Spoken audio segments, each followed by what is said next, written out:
ታሪካችን ወደ አሜሪካዊቷ ግዛት ኦክላሃማ ልዩ ስሙ ቱልሳ እንደ አውሮፓውያን አቆጣጠር 1980 ይወስደናል። ባለ ታሪካችን ቶሚ ግሌን ካርሜል ካኤል ይባላል። እድሜው 35 ነው። የሁለተኛ ደረጃ ትምህርቱን ያቋረጠ በቴሌቪዥን ጥገናና በቁልፍ ስራ የሚተዳደር ምስኪን ሰራተኛ። በአመት የሚያገኘው 18,000 አሜሪካን ዶላር ብቻ ነው። which is አሜሪካ ውስጥ ለመኖር በጣም ከባድ ነው በዚህ ብር። ከቤተሰቦቹና ከሁለት ልጆቹ ጋር በአንዲት ጠባብ አፓርታማ ውስጥ ይኖራል። ቶሚ በእጅ ስራ በጣም ጎበዝ ነው። የተበላሸ መቆለፊያ ከሰጣችሁት በ5 ደቂቃ ውስጥ ይጠግነዋል። ምስል የማያሳይ ቴሌቪዥን ከሰጣችሁት በ10 ደቂቃ ውስጥ ችግሩን ይደርስበታል። ነገር ግን ቶሚ ሁሌም ባዶ እጁን ነው። ቆዳዎች ተቆልለዋል። መኪና ጥገና ይፈልጋል። ልጆቹ ጫማ ያስፈልጋቸዋል። ያ የአሜሪካን ህልም አሜሪካን ድሪምስ የተባለ ነገር ለሱ እንደ ቀልድ ሆኖበታል። አንድ ቀን ጓደኛ ወሬ ደወለለት። ቬጋስ ሄደህ ታውቃለህ ብሎም ጠየቀው። ቶሚም አቅሙ የለኝም ብሎ መለሰለት። ያለህን ጥበብ ተጠቅመህ እዛ ገንዘብ የምታገኝበት መንገድ ቢኖርስ ብሎም መለሰለት። ቶሚ በትኩረት ማዳመጥ ጀመረ። ሬይ እንዲህ ሲል አስረዳው።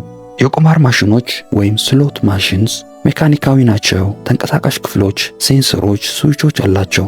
አሰራራቸውን ጠንቅቀህ ካወቅ ልትጠቀምባቸው ትችላለህም ብንብለው ነገረው። እንዲሁም እኔ ላለፉት 6 ወራት ሳደርገው ቆይቼ 40,000 አሜሪካን ዶላር አግኝቻለሁ። ነገር ግን ስለ ቁልፍ የሚያውቅና መፍቻ ሊሰራ የሚችል ሰው ያስፈልገኛል ብሎም ነገረው። ሬይ ለቶሚ አንዲት ቀላል መሳሪያ አሳየው። በሽቦ የተጠመጠመ ብረት፣ ምንም አትመስልም። ነገር ግን ሬይ እንደሚለው ማሽኑ እንዳሸነፍክ አድርጎ እንዲያስብ ልታታልለው ትችላለች። ስሟ ስላይደር ትባላለች። ሳንቲም በሚገባበት ቀዳዳ በኩል ትከታታለህ። ማሽኑ ሳንቲም እየጨመርክ ይመስለዋል፣ ግን አልጨመርክም። ቶሚ ይህ እኮ ህገወጥ ነው አለ። ህገወጥ የሚሆነው ከተያዝክ ብቻ ነው። እኛ ደግሞ ብልጥ ስለሆን አንያዝም። የተለያዩ ካሲኖዎች ወይም ቁማር ቤቶች እንሄዳለን። ጥቂት እናሸንፋለን። እንደ እድለኛ ቱሪስት ምን መስላለን አለው። ቶሚ ስለ ባንክ ሂሳቡ አሰበ። ባለፈው ወር ሂሳቡ ከዜሮ በታች $247 ወርዶ ነበር። ክሬዲት ካርዶቹም ሞልተዋል። መበደር አይችልም። እሺ እንዴት እንደሚሰራ ያሳየኝ አለው። ከ2 ሳምንት በኋላ ቶሚና ሬይ ወደ ላስ ቬጋስ አመሩ። ወደ ታሪኩ ከመግባታችን በፊት እባካችሁ ላይክ፣ ሰብስክራይብ በማድረግ የቻናላችን እድገት ድጋፋችሁን አሳዩን። አመሰግናለሁ።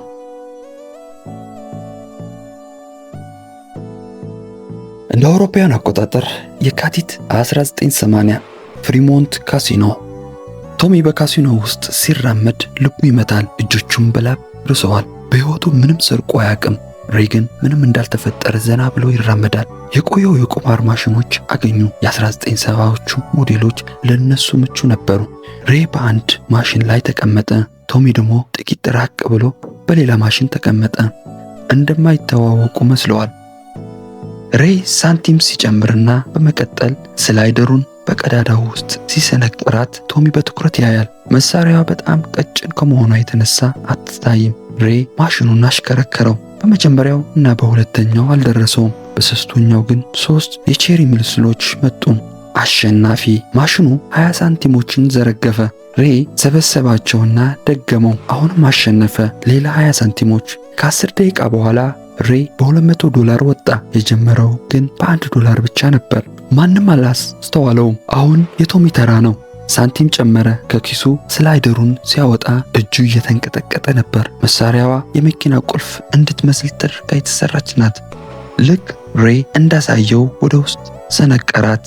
ማሽኑም አሽከረከረው። 3 ባር ምስሎች መጡ። ማሽኑ 50 ሳንቲሞችን ከፈለ። የቶሚ ልብ በደስታ ይመታል። ሰርቷል፣ በእውነት ሰርቷል። 10 ጊዜ ደገመው። 8ቱንም አሸነፈ። ከ15 ደቂቃ በኋላ ቶሚ $180 ትርፍ ወጣ።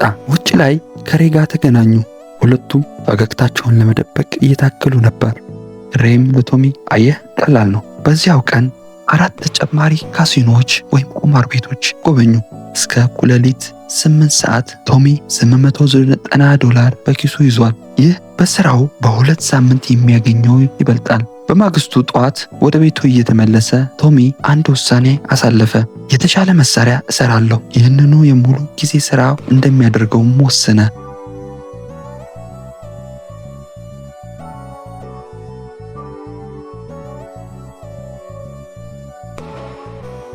ለሚቀጥሉት 6 ወራት ቶሚ ስለ ቁማር ማሽኖች ጥናት ማድረግ ጀመረ። አሮጌ ማሽኖች እየገዛ በመኪና ማቆሚያው ጋራጅ ውስጥ ይፈትሻል። እያንዳንዱን ጥርስ እና ብረት ያጠናል፣ ድክመቶቻቸውንም ይፈልጋል። በመቀጠል አዲስ መሳሪያ ሰራ፣ ካርሚካኤል ስላይደር ቪቱ የሚባል ከቀጭን ብረት የተሰራ በትክክለኛ አንግል የታጠፈና ከበፊቱ የበለጠ ፍጥነት እና ጥራት ያለው አድርጎ ሰራ። በራሱ ማሽኖች ላይ ሞከረው። 95% ውጤታማ ነበር። ህጎችንም አወጣ። አንደኛ፣ በአንድ ወር ውስጥ በአንድ ካሲኖ 2 ጊዜ አለመገኘት፣ በአንድ ጊዜ $500 በላይ አለማሸነፍ፣ ሁሌም እንደ ተራ ቱሪስት መምሰል። መስከረም 1980 ቶሚ ብቻውን ወደ ቬጋስ ተመለሰ። በ5 ቀናት ውስጥ 22 ካሲኖዎች ጎበኘ። $8400 የአሜሪካን ዶላር አሸነፈ። ወደ ቤቱ ተመልሶ የቴሌቪዥን ጥገና ስራውን ለቀቀ። ለባለቤቱ የራሴን ቢዝነስ ልጀምር ነው አላት። ምን አይነት ቢዝነስ እንደሆነ ግን አልነገራትም።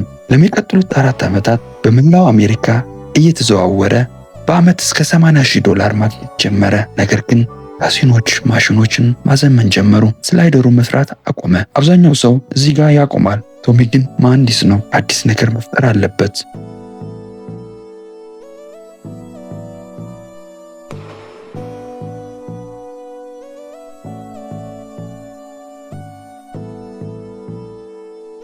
ከ4 ዓመት በኋላ በ1985 ካሲኖዎች አዲስና ጥበቃ ያላቸው ማሽኖችን አስገቡ። ቶሚ አንዱን ገዝቶ ለ3 ሳምንታት መረመረው፣ ድክመቱንም አገኘው። ቶሚ አዲስ መሳሪያ ሰራ። ስሟንም የዝንጀሮ እጅ ሞንኪ ፓው አላት። ከጊታር ሽቦና ከቀጭን ብረት የተሰራች ጫፏ እንደ መንጠቆ የታጠፈች 12 ኢንች የምታክል መሳሪያ ናት። አሰራሩም እንዲህ ነው። በሳንቲም መቀበያ በኩል ትሰነቅራታለህ። መከላከያዎቹን አልፈ የውስጥ ማብሪያ ማጥፊያ ስዊች በመንጠቆው ትነካዋለህ። ማሽኑም ሳንቲም የገባበት ይመስለዋል። ይህን ከፍተኛ ክህሎት ይጠይቃል። ልክ በጨለማ ውስጥ ቁልፍ እንደ መክፈት ነው። ግን ቶሚም መቆለፊያ ጠጋኝ ነው። ይህንን ለሱ ቀላል ነው። ጥቅምት 1985 ቶሚ መሳሪያውን ሞከራት። በ3ኛ ሙከራ $240 የአሜሪካን ዶላር አሸነፈ። ለሚቀጥሉት 2 ዓመታት ጥበቡን አዳበረ። ዓመታዊ ገቢውንም $120,000 በላይ አደረገው። ቤትና መኪና ገዛ። ባለቤቱ ገንዘብ ከየት እንደሚያመጣ ስትጠይቀው የቁማር ቤቶችን በማማከር ነው ይላት ነበር። በከፊል እውነት አለው። ግን በ1987 ማለትም ከ3 ዓመት በኋላ እድሉ ተለወጠ።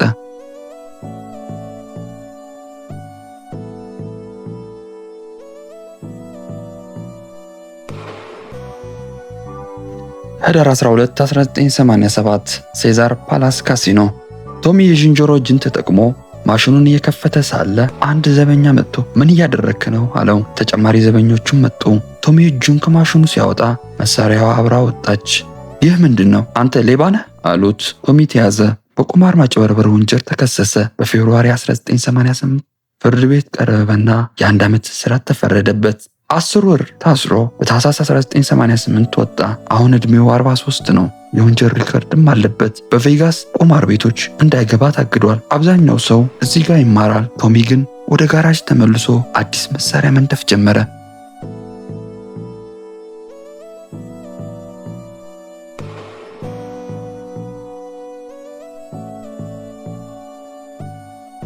እንደ አውሮፓውያን አቆጣጠር 1989 የካሲኖ ኢንዱስትሪ ወደ ኤሌክትሮኒክ ማሽኖች ተሸጋገረ። መካኒካዊ ስዊቾች ጠፉ። የዝንጀሮ እጅ ጊዜው አለፈበት። አዲሶቹ ማሽኖች የብርሃን ሴንሰር ኦፕቲካል ሴንሰር ይጠቀማሉ። ሳንቲም ሲያልፍ ብርሃኑን ይጋርደዋል። ማሽኑ በዚህ ይቆጥራል። ቶሚ የሴንሰሩን ብርሃን በማብራት ባሳወረውና ሳንቲም ያለፈበት ቢመስለው ብሎ አሰበ። የብርሃን ዘንግ ላይት ዋንድ ፈጠረ። በባትሪ የሚሰራ ደማቅ የኤልኢዲ ብርሃን ያለውን ቀጭን ዘንግ መሳሪያ ፈጠረ። መሳሪያው ሳንቲም በሚወጣበት በኩል ተሰነቅረዋለህ። ሴንሰሩ ላይ ብርሃን ስታበራበት ማሽኑ መቁጠር ያቅተዋል። በዚህም ሳንቲሙን ያለማቋረጥ ይዘረግፈዋል። ጥር 1990 ቶሚ መሳሪያውን ሞከረው። ማሽኑ አሸነፈ። ዘንጉንም ሰነቀረበት። ማሽኑ ለ90 ሴኮንዶች ሳንቲም ሲዘረግፍ ቆየ። $850 የአሜሪካን ዶላር ሰበሰበ። ምንም አይነት የጥፋት ምልክት አላርም አልታየም። ይህ ሁሉንም ነገር ቀየረው።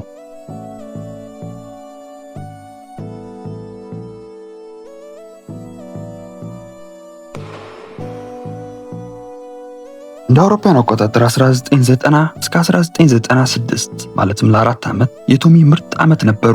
የብርሃን ዘንጉ በሁሉም ቦታ ይሰራል። ቬጋስ፣ አትላንቲክ ሲቲ፣ አልፎ ተርፎ አውስትራሊያና አውሮፓ በቀን በአማካኝ እስከ $15,000 በዓመት ደግሞ እስከ $3 ሚሊዮን የአሜሪካን ዶላር ማግኘት ጀመረ። ቶሚ ግን ብልጥ ነበር። ባለሀብት አይመስልም። ተራ መኪና ይነዳል፣ ተራ ልብስ ይለብሳል። በሺዎች የሚቆጠሩ ካሲኖዎች ላይ አሸናፊነቱን ይበትነዋል። እንደ ዕድለኛ ጡረተኛ እንጂ እንደ ሌባ አይታይም። በ1995 ቶሚ ወደ $12 ሚሊዮን አካባቢ ሰርቋል። በ3 ግዛቶች ቤቶች አሉት። ልጆቹ ኮሌጅ ገብተዋል። ነገር ግን ካሲኖዎች ኢንዱስትሪ አንድ ያልተለመደ ነገር አስተዋለ። አንዳንድ ማሽኖች ከሚገባው በላይ ገንዘብ እየከፈሉ መሆኑን ደረሱበት።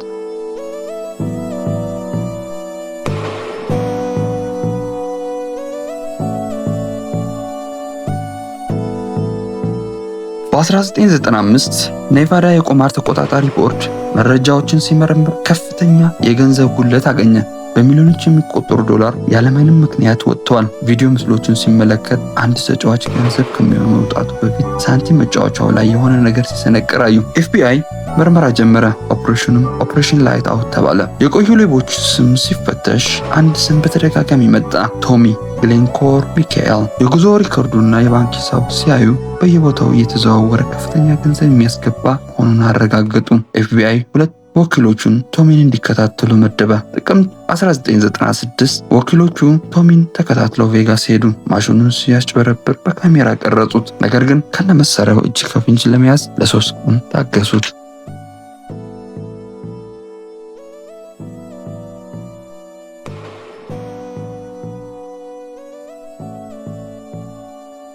ህዳር 1996 ሚራጅ ካሲኖ ቶሚ ማሽን ላይ እየሰራ ነው። 6 ኤፍቢአይ ወኪሎች በድብቅ እየተከታተሉት እንደነበር አያውቅም። ቶሚ የብርሃን ዘንጉን አውጥቶ ሰነቀረው። ማሽኑ ሳንቲም መዘርግፉን ጀመረ። $420 ሰብስቦ መሳሪያውን ኪሱ ውስጥ ከተተው።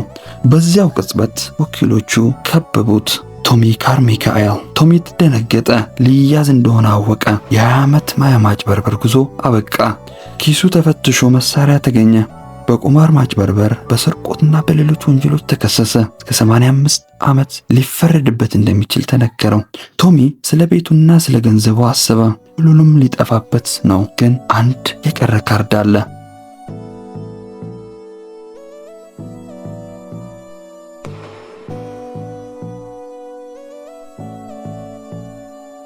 ታህሳስ 1996 ፍርድ ቤት የቶሚ ጠበቃ ደንበኛዬ ሙሉ ለሙሉ ለመተባበር ፈቃደኛ ነው አለ።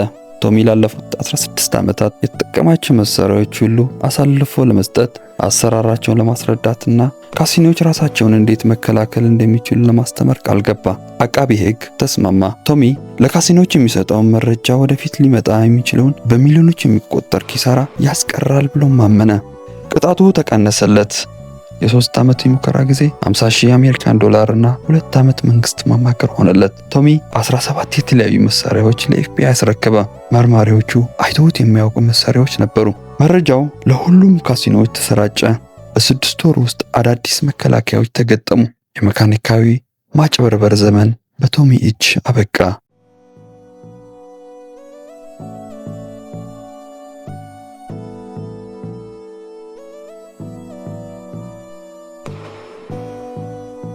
በ1998 ቶሚ አዲስ ህጋዊ ስራ ጀመረ። የሰረቃቸውን ካሲኖዎች ራሳቸው ቀጠሩት። በቀን $5,000 የአሜሪካን ዶላር እየተከፈለው የጥበቃ ሰራተኞችን ማሰልጠን ጀመረ። በአንድ ወቅት 40 የጥበቃ ሰራተኞች ፊት ቆሞ ይህ መሳሪያ ለመስራት $12 ብቻ ነው የፈጀብኝ፣ ግን ከናንተ $4 ሚሊዮን ሰርቄበታለሁ ብሏቸዋል። እንዴት ማጭበርበር እንደሚለዩ አስተማራቸው። ሰዎችን እንቅስቃሴ እንደሚያጠኑም ነገራቸው። በ2 ዓመት ውስጥ $400,000 የአሜሪካን ዶላር በህጋዊ መንገድ አገኘ። በሚገርም ሁኔታ ቶሚ ካርሚካኤል ሌባ የነበረው ሰው አማካሪ ሆነ። $16 ሚሊዮን ሰርቆ ከ1 ዓመት ባነሰ እስር ወጥቶ ደግሞም በክብር መኖር ጀመረ። ታዲያ ማን አሸነፈ? ቶሚ ወይስ ካሲኖዎቹ? ቶሚ ሚሊዮነር ሆኗል። ካሲኖዎቹ ወደፊት ሊሰረቅባቸው የሚችለውን በ100 ሚሊዮን የሚቆጠር ገንዘብ አድነዋል። ምናልባትም 2 አሸንፈዋል።